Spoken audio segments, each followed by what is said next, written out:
সুপ্রিয় দর্শক, স্বাগতম আমাদের চ্যানেলে। আজকের ভিডিওতে আমরা তুলনা করব স্যামসাং গ্যালাক্সি A55 এবং স্যামসাং গ্যালাক্সি S24 FE নিয়ে। কোন ফোনটি আপনার জন্য সেরা হতে পারে এবং বর্তমান বাজারে এদের দাম কত, আসুন বিস্তারিতভাবে জেনে নেই।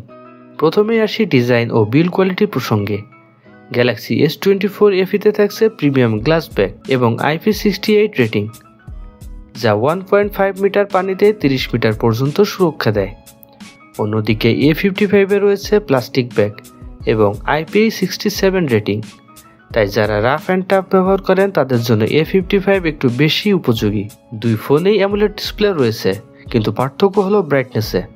S24 FE এর ডিসপ্লে পিক ব্রাইটনেস 1900 নিটস, যেখানে A55 এর ব্রাইটনেস 1000 নিটস। এছাড়া S24 FE-তে আপনি পাবেন গরিলা গ্লাস ভিক্টাস প্লাস, যা আরও বেশি টেকসই।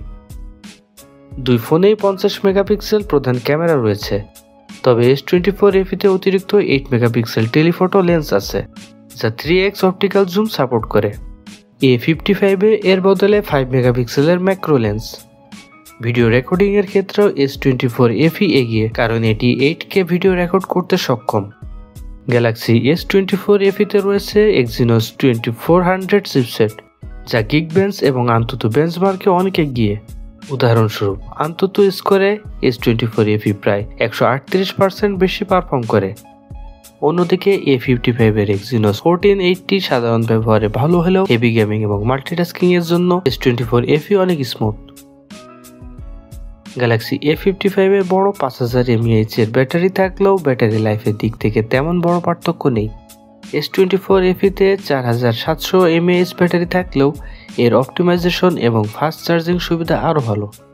বর্তমানে বাংলাদেশে গ্যালাক্সি S24 FE এর দাম শুরু হচ্ছে প্রায় 70,000 টাকা থেকে, যেখানে গ্যালাক্সি A55 এর দাম প্রায় 50,000 টাকা।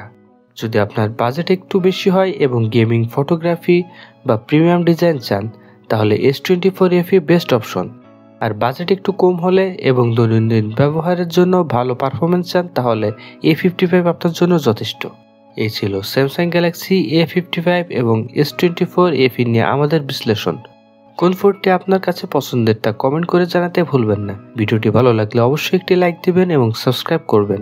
দেখা হবে নেক্সট ভিডিওতে। টিল দেন, আল্লাহ হাফেজ।